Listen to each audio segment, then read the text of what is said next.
Soyez sérieux. Oui, soyez sérieux envers vous-même.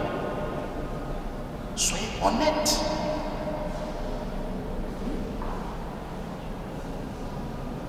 Vous vous habillez bien et vous voulez tuer celui qui a permis que vous ayez cette connaissance de vous habiller.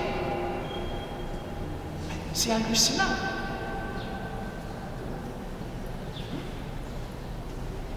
C'est Dieu qui a organisé tous ces commérages sous Satan.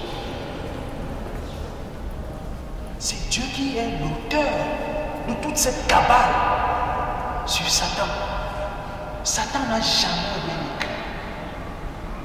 Satan ne s'est jamais justifié.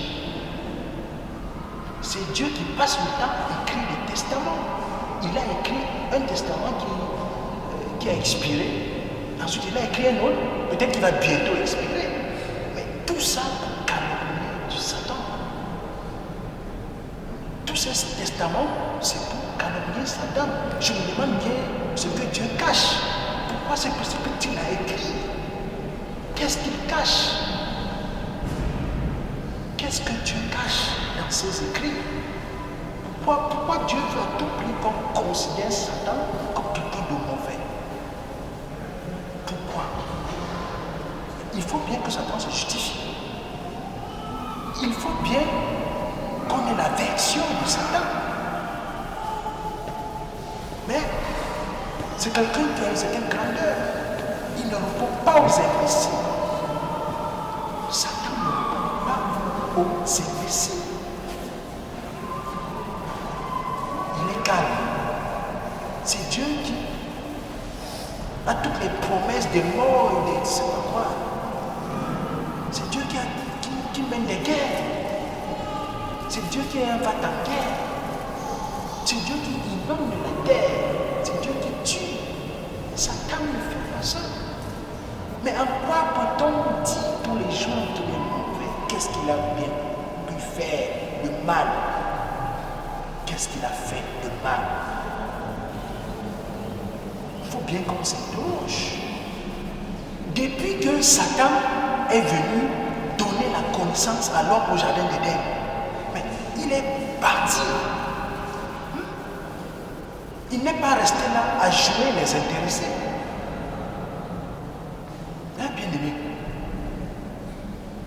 Satan ne promet pas la mort. Il ne promet la mort à personne. Il ne garde rancune à personne. Mais c'est Dieu qui promet la mort, la souffrance, juste parce qu'on lui a dit peut-être un petit mouf. Satan n'a jamais inondé la terre. Jamais. Satan n'a jamais donné qui que ce soit. Satan est quelqu'un qui aime le progrès. Satan aime la liberté. Il aime la pudeur. Et c'est peut-être pour ça que Dieu ne l'aime pas. C'est pour tout ça que Dieu doit le détester.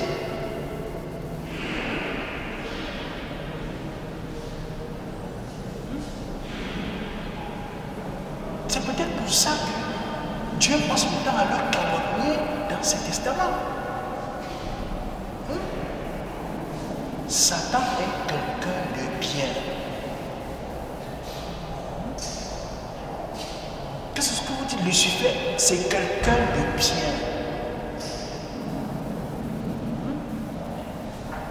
Et quand vous dites Lucifer, ça veut dire que signifie Lucifer? C'est quoi la signification de Lucifer? Mais c'est un porteur de lumière, c'est ce que ça veut dire. Il apporte la lumière. Mais la lumière, c'est quoi? Mais c'est la connaissance. Lorsque Dieu a commencé à créer, il a d'abord dit que la lumière soit. Mais la lumière, c'est l'ouverture d'esprit. Sans la lumière, on ne peut rien faire. La lumière, c'est la beauté. C'est la clairvoyance, c'est l'intelligence. La lumière, c'est la sagesse. C'est le savoir. Et c'est ce que veut Lucifer. C'est sa tâche, apporter la lumière. Et c'est ce qu'il a fait au jardin d'Éden. Il est venu apporter de sa lumière. Mangez de ce fruit. Ce fruit vous permettra d'être clairvoyant, de savoir distinguer entre ce qui est bien et ce qui est mauvais. Mais pourquoi Dieu a voulu qu'il reste dans l'ignorance? Pourquoi? Je me pose toujours cette question. Mais pourquoi Dieu a voulu que Adam et Ève soient des légumes? Parce que quand un humain n'a pas de connaissance dans la tête, il n'est rien d'autre qu'un légume. Il ne peut rien produire. Lucifer est là pour nous sortir, pour vous sortir de l'obscurantisme, en vous apportant de sa lumière. Il vous apporte sa lumière pour vous éclairer. Maintenant, vous pouvez vous-même comprendre l'origine de la discorde entre Lucifer et Dieu, entre Satan et Dieu. Vous comprenez maintenant l'origine de la discorde. C'est un problème de partage de la connaissance. C'est-à-dire que ces deux-là ne s'entendent pas à cause du partage de la connaissance. Est-ce qu'on doit libérer la connaissance ou est-ce qu'on doit la garder pour nous? Lucifer veut qu'on libère la connaissance. Mais Dieu veut conserver tout pour lui. Il ne veut pas que l'homme ait accès. Lucifer est contre. Voilà l'origine de la discorde entre ces deux entités.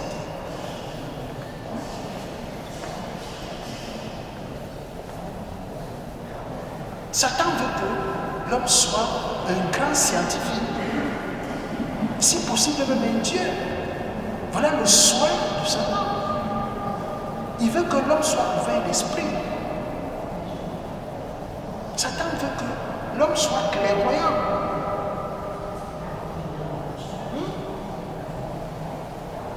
Satan veut tellement de choses. Il veut tellement de choses. Et toutes ces choses-là passent par la connaissance. Mais lorsqu'un homme n'a pas de connaissance, mais il est le dernier. Non seulement le cas de notre société. Lorsque quelqu'un n'est pas allé à l'école, mais dans la société, il est le dernier. Il y a des tâches réservées pour ce genre de personnes. Lorsque quelqu'un n'a pas de diplôme, mais il ne peut pas travailler n'importe où. Mais c'est le combat de Satan. Que l'homme occupe une place importante dans la sphère des dieux. Dans la sphère des dieux, il faut que l'homme ait une place aussi importante. L'homme est un Dieu. L'homme est un autre Dieu.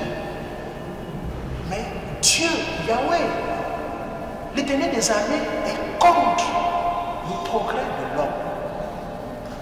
L'Éternel des armées ne veut pas voir l'homme assis à la même table que lui. Non. L'homme doit être son esclave. Il veut que l'homme laboure le jardin d'Éden. Mais non, il y a mieux que ça à faire. Satan trouve qu'il y a mieux que labourer le jardin, cultiver le jardin. Donc, Dieu a voulu prendre l'homme pour un esclave. C'est Satan qui nous fait savoir tout ça. Vous allez me dire, bon, si Satan n'était pas arrivé, on serait au paradis. Mais a fait quoi? A fait quoi au paradis? À cueillir les fruits et à manger et à chier? À cueillir les fruits que Dieu va faire produire en abondance, on mange ensuite. On va au petit coin faire popo. Et c'est tout. Voilà l'existence que Dieu a voulu pour l'homme. Mais l'homme vaut plus que ça. Satan trouve que l'homme vaut plus que manger du fruit en longueur de journée. Et se pavaner sans caleçon au jardin. Vous vous rendez compte? On serait sans caleçon, on serait nombreux là, c'est pas des milliards, des milliers, au jardin d'Éden, à monter et descendre sans caleçon. C'est-à-dire qu'un troupeau de légumes Dieu regarde le matin, le soir, à midi.